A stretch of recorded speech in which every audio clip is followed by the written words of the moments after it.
عہدیدار ہیں پارٹی کے، کیا وہ عہدے بھی ان کے پاس رہیں گے یا وہ ادھر سے ہٹا؟ یہ اب جماعت کی جب ہماری پارٹی کی میٹنگ ہوئے گی اس کے اندر اب سارے اگلے فیصلے ہوں گے انشاءاللہ۔ پے تو نہیں نکلنے جا رہی؟ نہیں، ایسی کوئی بات نہیں۔ باقی جو میں ایک اور بات میڈیا کے ذریعے شیئر کرنا چاہوں گا ساروں سے، وہ یہ ہے کہ میں نے یہ بات انشاءاللہ فلور آف دا ہاؤس پہ بھی کرنی ہے کہ جو ہارس ٹریڈنگ ہم نے پچھلے 2 مہینے کے اندر دیکھی ہے، یہ نہ صرف پارٹیوں کے لیے مشکل ہے بلکہ یہ ہمارے ملک کے لیے ایک بہت بڑی پریشانی بنے گی۔ اگر آج آپ دیکھیں کہ کوئی بھی دنیا کی طاقت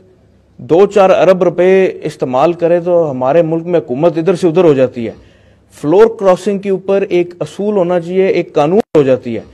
فلور کراسنگ کے اوپر ایک اصول ہونا چاہیے، ایک قانون ہونا چاہیے کہ اگر کسی ممبر نے فلور کراسنگ کرنی ہے تو وہ اس جماعت سے استعفیٰ دے، دوبارہ الیکشن لڑ کے آئے، دوسرے پلیٹ فارم سے آئے، دوسرے مینڈیٹ سے آئے، اور پھر آ کے جدھر مرضی جانا چاہتا ہے، جدھر مرضی ووٹ ڈالنا چاہتا ہے ڈالے۔ میری یہ جو ممبرز پی ٹی آئی کے منعرف ہوئے تھے ان سے بھی یہ سوال ہے کہ جب 2018 کا الیکشن ہوا تھا، کہیں نہ کہیں عمران خان زندہ باد کا نعرہ تو مارا ہوئے گا، کہیں نہ کہیں عمران خان یا پاکستان تحریک انصاف کے نعرے تو مارے ہوئیں گے ووٹ لینے کے لیے۔ مجھے اس بات کا علم ہے، میں پاکستان تحریک انصاف کی ٹکٹ سے نہیں لڑا، میں صرف سیٹ ایڈجسٹمنٹ پہ ان کے ساتھ تھا، لیکن میں پاکستان تحریک انصاف کے NA 68 میں جلسوں میں بھی گیا، ان کے ساتھیوں کو جا کے مل کے میں نے ان سے ووٹ کی ریکویسٹ بھی کی تھی، انہوں نے ووٹ ڈالا بھی مجھے، اور میں اسی مینڈیٹ کو مد نظر رکھتے ہوئے میں نے یہ فیصلہ کیا تھا کہ جب 2018 میں اگر ایک بندے نے بھی مجھے ووٹ دیا ہے عمران خان کے کہنے پہ تو اس ایک بندے کی بھی میں نے عزت رکھنی ہے اور اس کا ووٹ کا حق ادا کر کے دکھانا ہے اس کو۔ اور میرا یہی سوال ہے ان MNA سے جو آج PTI کی سیٹوں پہ جیتے ہوئے منعرف ہو کے اپوزیشن میں بیٹھنے کی کوشش کر رہے ہیں کہ آپ لوگوں نے عوام کا مینڈیٹ لیا تھا PTI کے کہنے پہ۔ میں الیکٹیبلز کی سیاست سمجھتا ہوں، ہم سارے الیکٹیبلز گنے جاتے ہیں، لیکن آپ لوگ اگر الیکٹیبلز اپنے آپ کو کہتے ہیں، آپ کو 1000 ووٹ، 5000 ووٹ، 10,000 ووٹ، کچھ نہ کچھ تو PTI کا یا عمران خان صاحب کا ووٹ پڑا تھا، اس ووٹ کی عزت رکھتے ہوئے، اس عوام کی عزت رکھتے ہوئے آپ ساروں کو چاہیے تھا کہ آپ لوگ پہلے استعفے دیتے، پھر دوبارہ الیکٹ ہو کے آ کے جس مرضی پارٹی کے ساتھ ووٹ آف کانفیڈنس کے ساتھ دیتے، وہ علیحدہ بات تھی۔ بٹ جو طریقہ اس دفعہ اپنایا گیا، جو طریقہ پچھلے 2 مہینے میں اپنایا گیا، اس سے زیادہ میں نہیں سمجھتا شرمناک کوئی بات ہو سکتی ہے کہ یہ ایک واضح میسج جاتا ہے پوری دنیا کو کہ آپ 2-4 ارب روپے خرچ کرو پاکستان میں تو حکومت ادھر سے ادھر ہو سکتی ہے۔ ہم لوگ انشاءاللہ تعالی، میں مونے سلائی صاحب، پرویز صاحب، ہم کھڑے تھے عمران خان کے ساتھ، ہم کھڑے ہیں اس کے ساتھ، اور انشاءاللہ آگے بھی کھڑے رہیں گے۔ اور میرا لیڈر آف دا اپوزیشن کے لیے نامنیٹ ہونا صرف اور صرف یہ وجہ ہے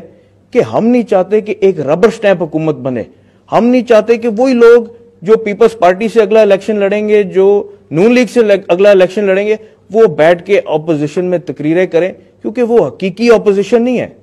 ان کی اندر سے جو ڈورے مل رہی ہیں وہ ساروں کو پتہ ہے کس کس جماعت سے مل رہی ہیں۔ انشاءاللہ تعالی مقابلہ کریں گے، ڈٹ کے کریں گے۔ پہلے صرف ایک امپورٹڈ حکومت کا مقابلہ کر رہے تھے، اب ایک انشاءاللہ امپورٹڈ اپوزیشن کا بھی مقابلہ کر کے دکھائیں گے۔ اچھا، آپ کی یہ نامزدگی ہوئی ہے، اس میں چودھری شجاعت صاحب کی مشاورت بھی شامل ہے، ان کی بھی مرضی شامل ہے؟ دیکھیں، چودھری شجاعت صاحب کا بیان آپ نے صبح پڑھا تھا جو انہوں نے سالک صاحب کے حوالے سے دیا تھا۔ اس کے بعد ہماری جو نیشنل اسمبلی ہے اس میں ہمارے پارلیمانی لیڈر ہیں چودھری مونے سلائی صاحب، اور انہوں نے ہی مجھے نامنیٹ کیا تھا as leader of the opposition, اور انہوں نے پارٹی کو اعتماد میں لے کے کیا ہوئے گا، ورنہ وہ نہ کرتے۔ تو چودھری صاحب، ابھی جو حالات ہیں پاکستان کے، جیسا ہم سیاست کی جاری ہے، سیاست کا جو حالات ہے، اب پوری دنیا میں جنگ صحیح بن رہی ہے ہماری پاکستان کی، تو آپ کیا سمجھتے ہیں ہماری سیاست کہاں کدھر جا رہی ہے، ہمارا ملک جو ہے؟ میرے خیال میں ہمارا ملک بہتری کی طرف جا رہا ہے، بیکاز جو آپ کو نظر آ رہا ہے، جو سب کو نظر آ رہا ہے کہ عوام اپنے حق کے لیے کھڑی ہو گئی ہے، اور یہی سب سے پہلی نشانی ہے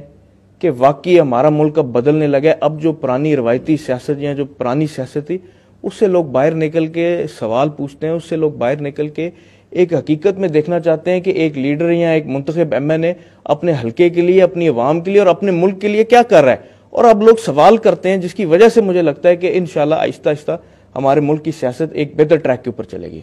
تو کیا موجودہ حکومت جو سب چل پائے گی؟ بہت مشکل ہے، یہ جو موجودہ حکومت ہے یہ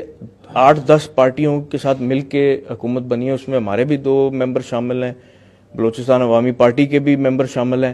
تو آئی ڈونٹ تھنک کہ یہ حکومت زیادہ دیر چل سکے گی, کیونکہ اختلاف بہت جلدی ان کے اندر آئیں گے. اور اس کے علاوہ عوام کا جو پریشر ان کے اوپر پڑ رہا ہے یہ انشاءاللہ اس حکومت کی برداشت سے باہر ہو جائے گا. آپ اپوزیشن لیڈر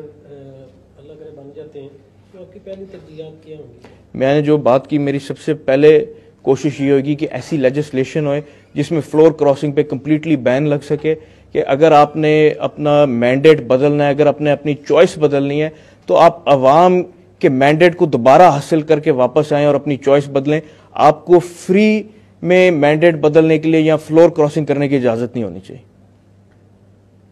تھینک یو.